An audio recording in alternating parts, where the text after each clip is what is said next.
What's up guys, Hassan Malik back here, and in today's video we're going to be discussing the brand new LEGO Star Wars set Betrayal at Cloud City. Now I'm sure all of you guys have all seen a bunch of images, you guys have probably seen every single angle of this set, you guys probably know every single detail.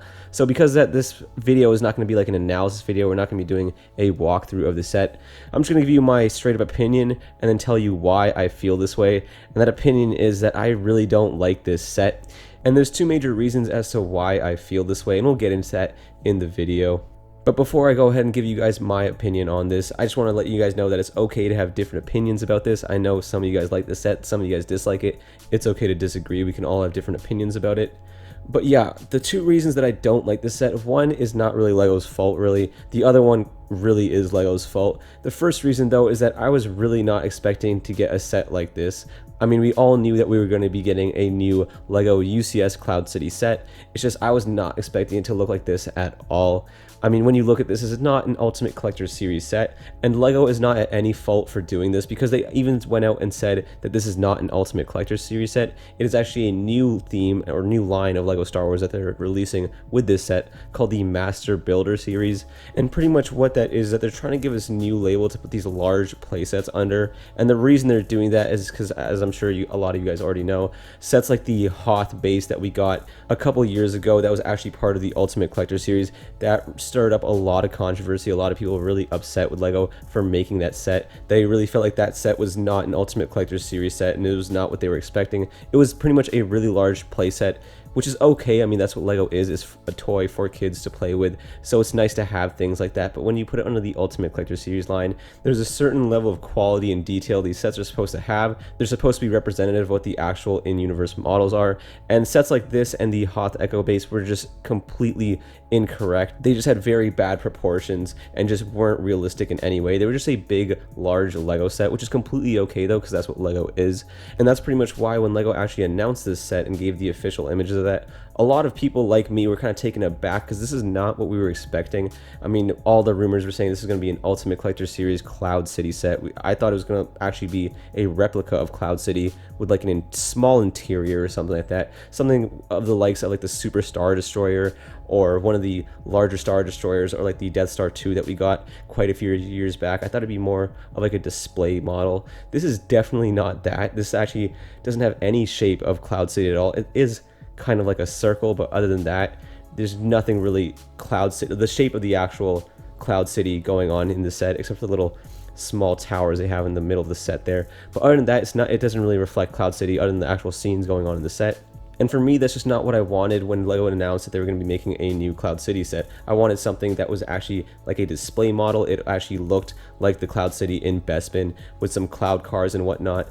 And I actually would have preferred the set to be a lot larger in order to fit something like that in that large scale. So yeah, pretty much the set is just not what I was expecting at all, and that is no fault of LEGO's. They were not the ones making the rumors or hyping this up. That was all us LEGO fans doing that on our own and making these huge ideas in our head.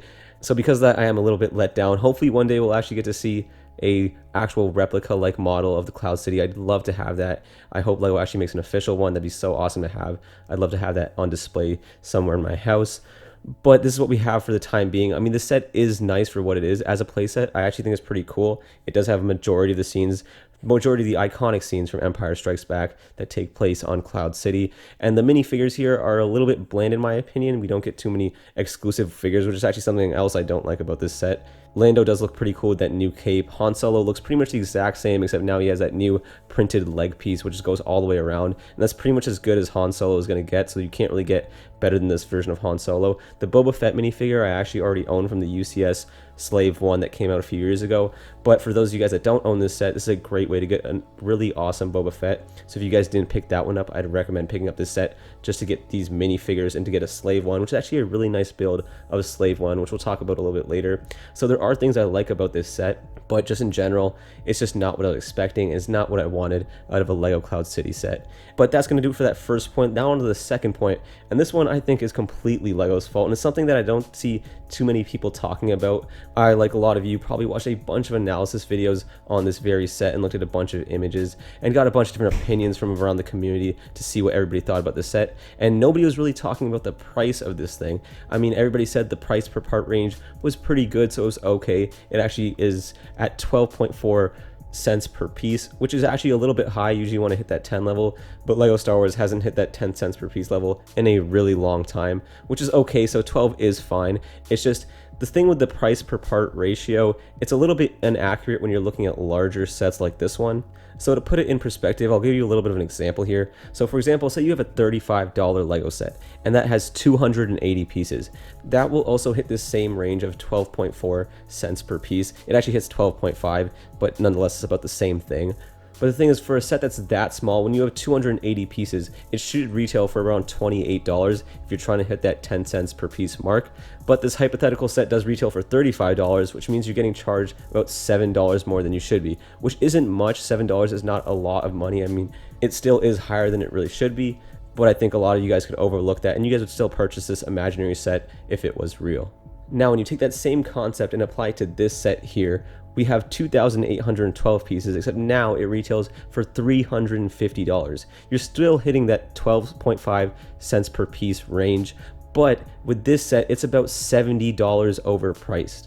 Now, I know everybody's gonna be yelling at me saying this is a Star Wars Disney set. There's gonna be a lot of licensing issues. There's a lot of new printed pieces here and stuff like that. So because that, the price of the set is gonna be brought up a little bit, and I understand that. So instead of being like $280, maybe it'll be like $300, maybe even $320. But to go $350, that's about $70 way higher than it really should be. And I think that's just way too much money for a set like this. Now, I don't actually have this set in my hands. I don't know the legit size of it, but from the images, I can get a good scale of what the set is gonna look like.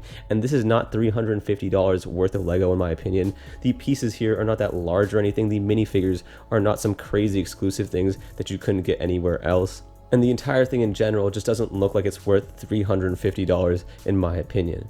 Now, that is 350 US dollars, so for places like where I live in Canada, it's probably around 400 or even higher than that, which is just an insane amount for a set like this. I think it should be a lot cheaper. I think 300 would have been a great and fair price, even though that also would be a little bit high. I think for 2,800 pieces, $300, that's a pretty good range. Lego doesn't ever really hit that 10 cents per piece range like I mentioned before, so it would be completely understandable if this set was $300, but 350 is just too much. I don't see how this set is really worth that much money.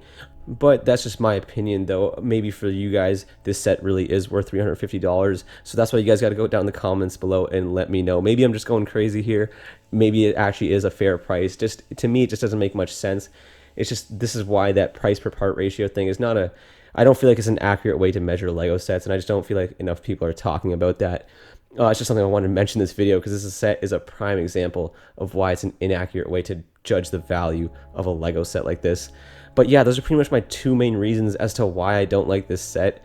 It's just extremely underwhelming for me. I was really expecting something else, and then the price for this set is just way too high. Now, there's a lot of other good things about this set, like the Slave 1, which is actually a really good thing, which I'm going to be talking about later in another video. But for everything good about this set, I just feel like there's way more bad, and because of that, I just really don't like this set, and I'm really disappointed with the new MBS Master Builder Series Lego Star Wars Betrayal at Cloud City. So yeah, guys, that's pretty much gonna do for this video. You guys just heard my entire opinion about this. Make sure to go down in those comments below and let me know what you guys think about this. I really want to know your opinions.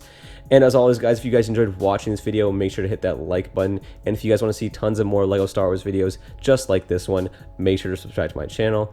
But yeah, guys, that's pretty much gonna do it for me. Thank you all so much for watching, and I'll see you guys in the next one. Peace.